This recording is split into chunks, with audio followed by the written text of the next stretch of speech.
Radio Voz y cambiamos de tema, hablamos desde luego con la música otra parte, nos vamos a ir a la parte de muchísimos problemas que hay en torno pues a lo que se ve, a la estética. Esto se lo vamos a contar a todos ustedes con dos voces, la de Dani Rocha, que es habitual en Radio Voz, con esa revolución dos granéis, das sensacións tamén e dos sentimentos e dos temas de actualidade.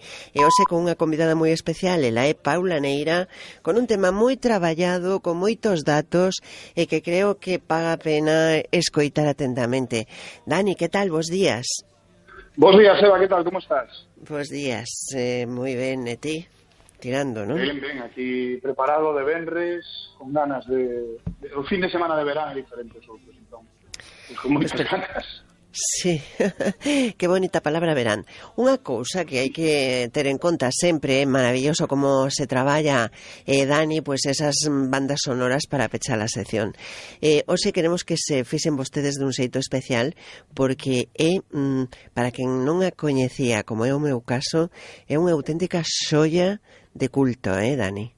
Hoxe é unha absoluta delicia dun dos meus compositores favoritos, de Rodrigo Leao, xunto con Joey Hisaishi, é a persoa que máis me saca cousas de dentro, e ademais hai unha cousa que ti non sabes, bueno, os ointes xa les digo, como probablemente non so entera, que se queden ca copla, que a busquen, vais a chamar xa, mira, a primeira vez que facemos, pero vamos a ver, chamase a Bailarina, e esta é unha versión en vivo, e que saibas que esa linguaxe que cantan é unha linguaxe inventada, que encanta na versión original é a filla, que daquelas tiña uns 7 anos, como o meu fillo, do compositor. É unha canción maravillosa para todo o ano, porque ademais ten certa melancolía, pero ten certa enerxía. É unha canción preciosa, preciosa. Pois sí. E a ver se temos digna oportunidade. Para o día de hoxe. Que xa explicarei por que soa, que non soa de forma gratuita. Eso a ver se me lembro de explicarlo, porque xa é outro. Pois seguro que sin problema dará tempo a todo, porque saudamos xa a nosa convidada. Contanos, porque non é a primeira vez que está tomando café con nós, pero sempre deixa un pouso aí de reflexión, Sí, pero antes quería, xa que puxeches má botando, quería contar unha cousa. Fíxate, si verán é unha palabra bonita, que aparece tamén na palabra primavera, que moitas veces hai o hipergaleguismo de primaveira, e está maldito, que teña esa dúbida que saiba que a primavera é o primeiro verán, é como un preverán, por eso non debemos poñelo como eira. Fíxate se é unha palabra bonita, e fíxate se o verán é bonito, importante, que aparece en 2 estacións do ano sobre 4, que é unha porcentaxe altísima.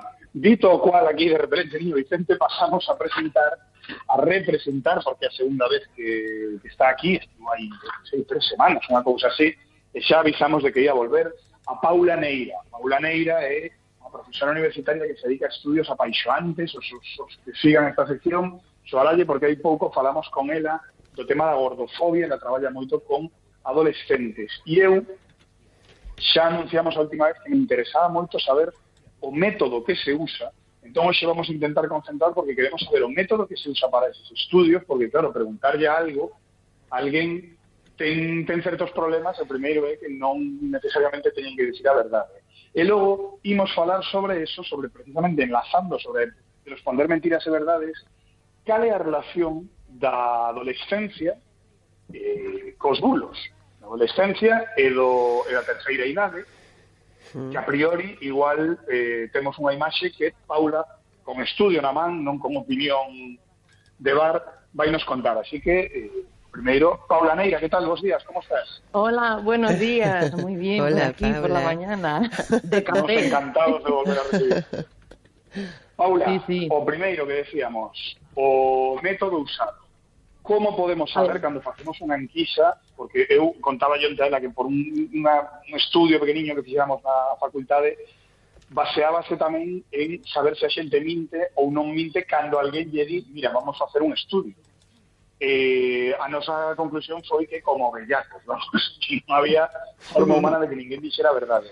Como facedes vos para evitar eso, para saber que porcentaxe das respostas son mentira e que método utilizades para estes estudios?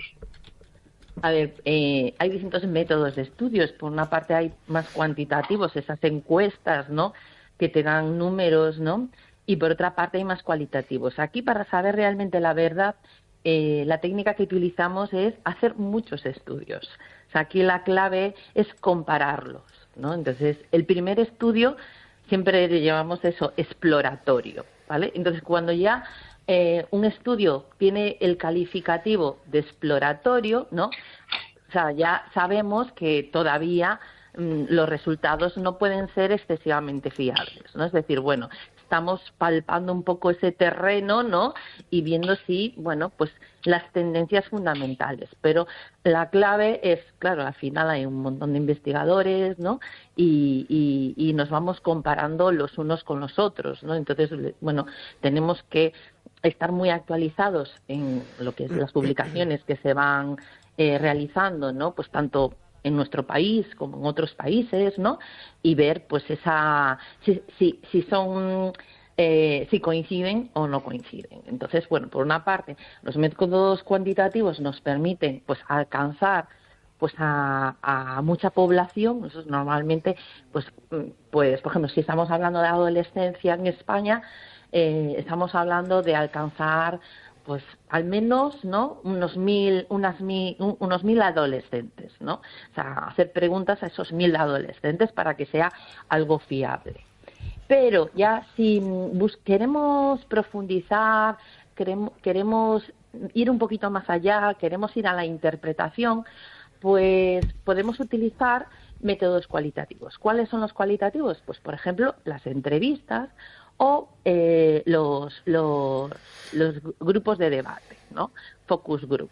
Entonces, estos grupos de debate, ¿no?, reunimos a personas, ¿no?, y ahí se les van sacando temas y de una manera, bueno, hay un moderador, ¿no?, pues van ellos hablando de una manera libre. Si la cosa se queda así un poco muerta, se incentiva que sigan hablando, ¿no?, pero lo que se busca es esa comunicación espontánea. ¿Qué pasa? Pues ahí emergen, ¿no?, pues mucha información que es muy interesante. ¿Qué diferencia hay entre las entrevistas que son individuales y los grupos? Bueno, a ver, a veces en los grupos nos puede pasar que siempre hay una persona que un poco acapara la información, no, lo que es la palabra, ¿no? Está hablando constantemente, pero también a veces incentiva, porque, por ejemplo, en el caso de los adolescentes, claro, al final, cuando hacemos una entrevista, está hablando un adulto a un adolescente. Hay una diferencia muy grande, ¿no? Entonces, no se da una situación de paridad, por así decirlo. Pero si están hablando varios adolescentes a la vez, se animan más a hablar. Entonces, es muy interesante, ¿no?, los estudios con este perfil, porque al final se sueltan más y cuentan quizás cosas que directamente a un adulto no se lo contarían, pero se lo están contando a los otros adolescentes que están en la mesa, ¿no? Entonces ahí se animan más. Y en ese sentido, bueno, pues el estudio, ¿no?, que sobre fiabilidad, ¿no?, de la información que voy a presentar aquí, pues utiliza este estudio, ¿no?, que es un tipo de estudio más cualitativo, ¿no?, y en grupos de discusión, pues para eso, para poder obtener esta información que está como más enterrada, por así decirlo. E que a mí chamaba a atención si moitas veces a xente, cando se fala das audiencias, das enquisas de intención de voto, de cousas así, desse tipo de estudios, din, bueno, pero eso a quen lle preguntan? E logo, eu, por cuestións da vida, tiven que traballar unha vez, unhas semanas, facendo un estudio destes, e a xente, cando lle preguntan, non quere responder. E logo, que hai unha cousa, que tiras de A, B, C, D, 4 opcións, e facíame moita gracia, porque a xente o que fai é explicarte a súa vida, que tío que queres é que che digan A, B, C, A, D, marcala de fora, inda que entendo que aquí non é o mesmo porque son temas máis conversacionais. Falábamos entón de como saber que se fai, xa nos respondiches, entón enlazamos e mandáchesnos unha maravilla de documento con conclusión, sí, sobre temática de estudio, sobre como reciben a información os adolescentes. Chámame a atención que vos chegades a conclusión de que teñen un interese nas noticias, digamos, na actualidade, e teñen un interese real en saber que esas noticias que le reciben son así, son fiables, e que eles mesmos teñen os seus propios mecanismos, pero non sei logo eso como, por exemplo, como poden enlazar aquí en España con que ata hai, creo que unha semana que saiu a primeira enquisa que xa cambiaba un pouco o perfil, Vox, que é o partido que máis bulos mete, fora o que máis tiña intención de voto entre a mocidade. É dicir, por un lado neste estudio saenos que a mocidade sabe distinguir os bulos e sabe medio neutralizalos, pero por outro lado compran un discurso o partido que máis bulos emite. Bueno, sí, porque al final uno de los temas es que la adolescencia también está, veíamos aspectos éticos, ¿no? Y desde un enfoque moral, que también es algo que hemos estudiado, ¿no? Pues los adolescentes pasan, bueno, a veces, ojo, no, o sea, no sé, las personas, es decir, los niños se pasan una moral más hedonista, ¿eso qué quiere decir? Es decir, que buscamos nuestro propio placer, ¿no? A, bueno, pues una moral, ¿no? Pues más acorde a determinados criterios, ojo, porque al final cada uno tiene sus criterios, ¿no? Pero se salta, ¿no? Pues a unos criterios que luego cada persona considera que es más adecuada. ¿Qué pasa? Hay adultos que no llegan nunca, no pasan nunca a la otra fase, eso también es cierto, ¿no? Entonces, claro, sí que es verdad que el adolescente es muy hedonista. Entonces, los discursos que le benefician directamente son muy atractivos para ellos, ¿no sabes? Aquellos que le doran la píldora directamente, pues es un contenido que... ¿Y esto, claro, que no... esto, perdón, que circunscríbelo a adolescencia? Porque... No, por eso lo digo, no solamente lo de adolescente, lo que estaba diciendo, que hay gente que no está... Sí, o sea, a ver, hay gente que no pasa de esa fase. O sea, hay gente que está en la fase hedonista, por así decirlo, y se queda ahí toda la vida. Porque es más cómodo, es decir, a mí dicen, bueno, pues yo el discurso que sea más cómodo para mí, ahí me quedo, ¿no? Aquel que pueda suponer un mayor esfuerzo, para mí, bueno, pues eso, pues todo tipo de discursos que hay, ¿no? Que además son incluso anticientíficos, pero totalmente no, me niego porque supone un esfuerzo para mí, pues tener que dejar de hacer cosas que a mí me gustan, ¿no? Si soy coherente conmigo mismo, claro. Entonces ahí está la dificultad, ¿no? Entonces, claro, muchos adolescentes y muchos adultos, ese es el tema. Pero lo que pasa que sí que la adolescencia se caracteriza por esa impulsividad, ¿no? Y si eres pues más hedonista y más impulsivo, pues ahí estás en un buen caldo de cultivo, ¿no?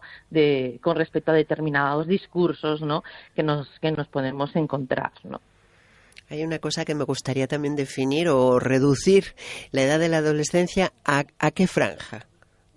Pues ahora mismo se ha ampliado, porque ¿qué pasa? Bueno, pues la corteza como prefrontal hasta los 20 y tantos años como que no cierra. Entonces, es decir, bueno... ¡Ay, me pilla ahí! Sí. Claro. La edad del pavo de Dani. Claro, entonces, ahí está la realidad. A veces, no, a los 18 años, ¡pumba!, son adultos. A ver, que sí que se nota una evolución, una madurez, ¿no? Pero no son realmente adultos, ¿no? Es cierto, ¿no? Entonces se prolonga, ¿no? Hasta pues eso, 22, 23 años, ¿no? Que es cuando el cerebro está perfectamente maduro. Entonces, perdón, llámame atención porque hay un mantra que repetimos, como casi todos los mantras, sin saberlo o sin información necesaria para convertirlo en realidade, que a xente nova, a xente desa idade, os adolescentes, infórmanse a base de redes sociais. En este estudio, falades de que non, que o medio tradicional, digamos, creo que acaba confirmando, sellando esa información que le reciben. De verdade os rapaces siguen consumindo os informativos radiofónicos, prensa escrita?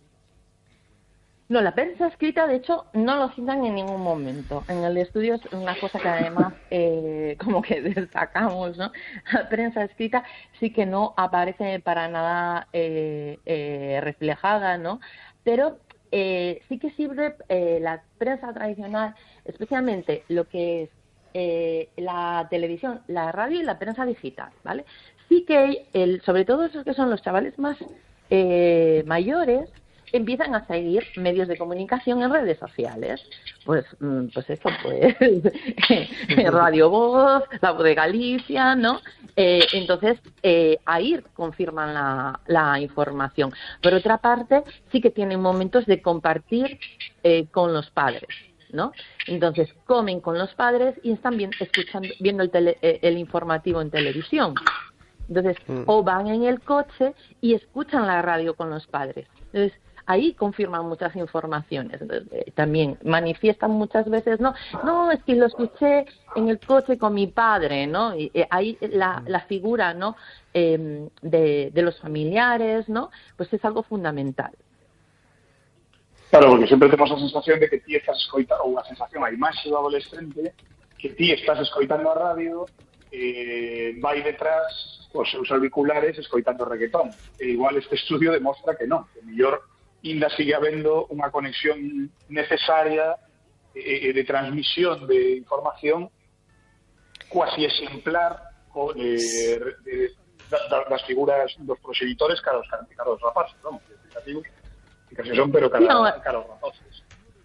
Sí, o al menos eran situaciones compartidas de recibir información, ¿no? Pues nada, van en el coche y van escuchando esa radio, que no se aíslan tanto, ¿no? Habrá momentos que sí, pero que otros momentos que no. Como vos estudio non vai tanto de como se informan, que tamén, sino de como saben apartar os bulos. Temos que dicir que tamén a prensa tradicional, non ao nivel de redes sociais, pero hai moita prensa tradicional, agora ou mal chamada prensa, que sí que mete bulos.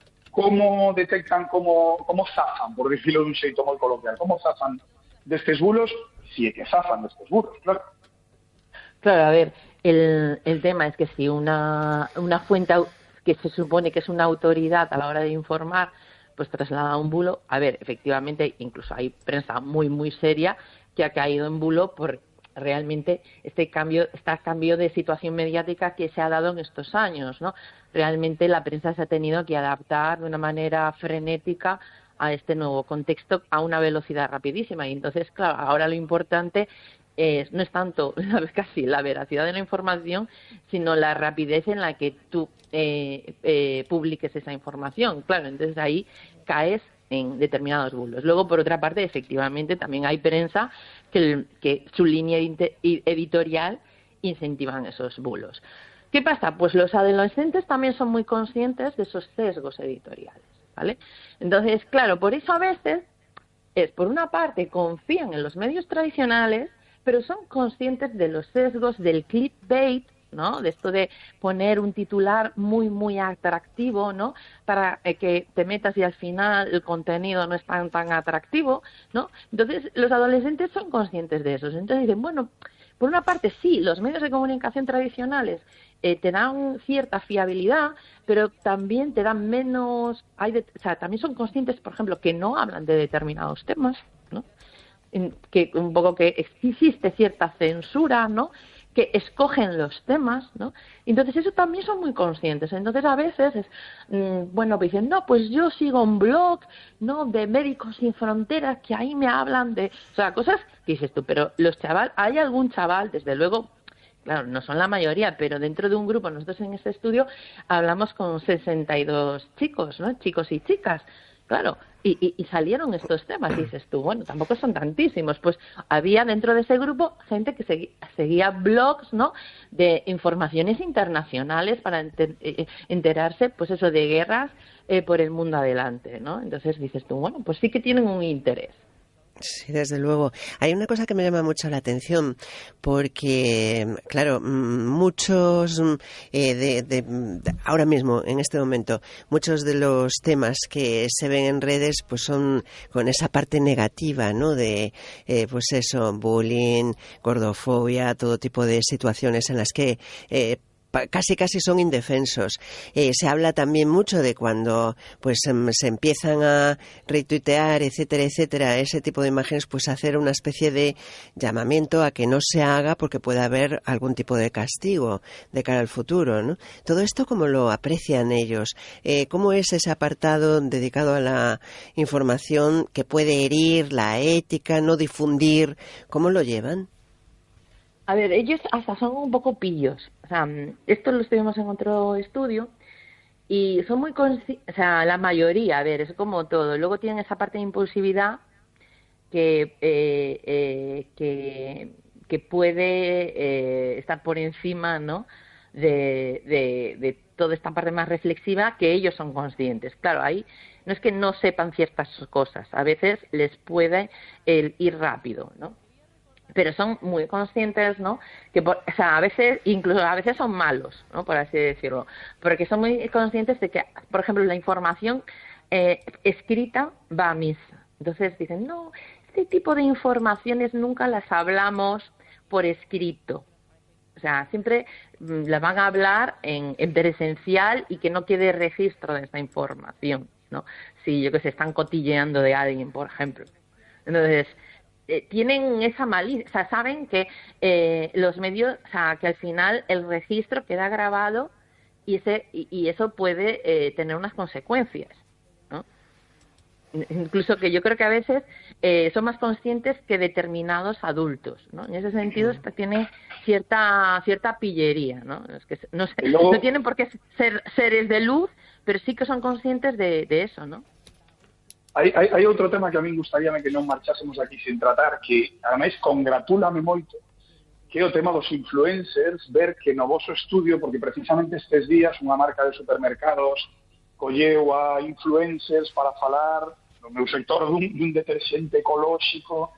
Pois primeiro, a metade destes influencers que agora están te contando o ecolóxico que están tirando o día anterior fixeron unha publicidade de Temu ou Shein, que é o máis contaminante do mundo.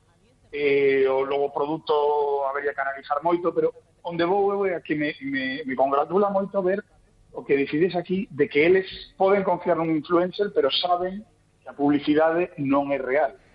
E se non lle pagaran non falaría dese tema. Fala dese tema forzado, digamos, porque lle poñen pasta en riba ou colaboración é feliz. Entón, non é tan boa idea fichar un influencer para unha campaña, os rapaces detectan eso. Sí, y esto es uno de los temas que más se repiten en estas conversaciones, ¿eh? Porque hay temas que pueden aparecer tangencialmente, pero es que cuando detectan, sobre todo cuando detectan incoherencia, ¿no? Es decir, imagínate, si el influencer siempre está hablando pues temas del medio ambiente, ¿no?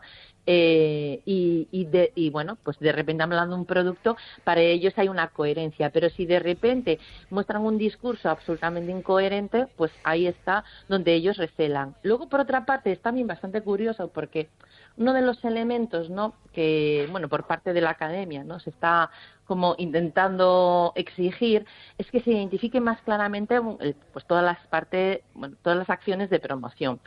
Ahora mismo hay una ley, ¿no? Del audiovisual, ¿no? Que efectivamente les exige, ¿no? Que se identifiquen, ¿no? Y curiosamente, cuando los contenidos se identifican claramente como promoción, pues sí que la audiencia los penaliza muchísimo, directamente ya no los ve.